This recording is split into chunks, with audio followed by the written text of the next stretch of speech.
গরিব ছেলে থেকে বিশ্ব সুপারস্টার নেইমার জুনিয়রের অবিশ্বাস্য জীবন কাহিনী।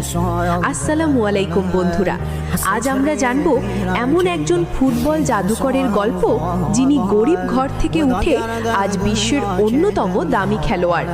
তিনি আর কেউ নন, নেইমার জুনিয়র। নেইমারের পুরো নাম Neymar da Silva Santos junior. তিনি জন্মগ্রহণ করেন 5ই ফেব্রুয়ারি 1992 সালে ব্রাজিলের সাও পাওলো শহরের মোগি দাস ক্রুজিসে। নেইমারের শৈশব মোটেও সহজ ছিল না। তার পরিবার ছিল খুবই দরিদ্র। তার বাবা ছিলেন একজন সাধারণ ফুটবলার। অর্থের অভাবে সংসার চালানো ছিল খুবই কষ্টের। অনেক সময় নেইমার ঠিকমতো খাবারও পেতেন না, কিন্তু ফুটবলের প্রতি তার ভালোবাসা ছিল সীমাহীন। ছোটবেলা থেকেই রাস্তায়, গলিতে, মাঠে যেখানেই সুযোগ পেতেন শুধু ফুটবল খেলতেন। তার পায়ের জাদু দেখে লোকজন বুঝে যায় এই ছেলেটা একদিন অনেক দূর যাবে।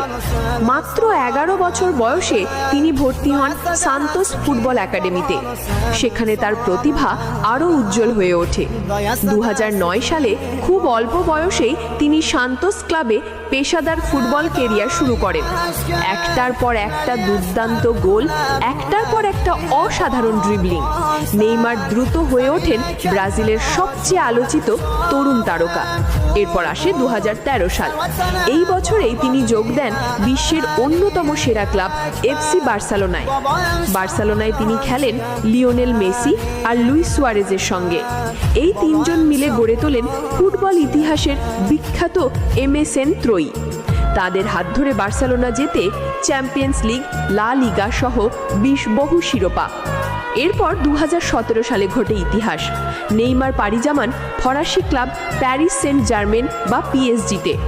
এই ট্রান্সফারের মূল্য ছিল প্রায় 222 মিলিয়ন ইউরো, যা পৃথিবীর ইতিহাসে সবচেয়ে এক্সপেন্সিভ ট্রান্সফার। তখন নেইমার হয়ে যান বিশ্বের সবচেয়ে দামি ফুটবলার। জাতীয় দল ব্রাজিলের হয়েও নেইমারের অবদান অসাধারণ। তিনি ব্রাজিলকে এনে দিয়েছেন অলিম্পিক গোল্ড মেডেল। তিনি ব্রাজিলের ইতিহাসের সর্বোচ্চ গোলদাতাদের একজন। নেইমারের ড্রিবলিং, তার গতি, তার স্কিল সবকিছুই ফুটবল প্রেমীদের মুগ্ধ করে। তবে সাফল্যের পাশাপাশি তার জীবনে এসেছে ইনজুরি, বিতর্ক আর সমালোচনা। কিন্তু সব বাধা পেরিয়েও নেইমার বারবার প্রমাণ করেছেন তিনি হার মানার মানুষ নন। আজ নেইমার শুধুই একজন ফুটবলার নন, তিনি একজন ব্র্যান্ড, একজন স্টাইল আইকন, একজন গ্লোবাল সুপারস্টার। ফুটবল আর বিত্তকন থেকে তিনি বছরে আয় করেন কোটি কোটি টাকা। কিন্তু এত কিছুর পরেও নেইমার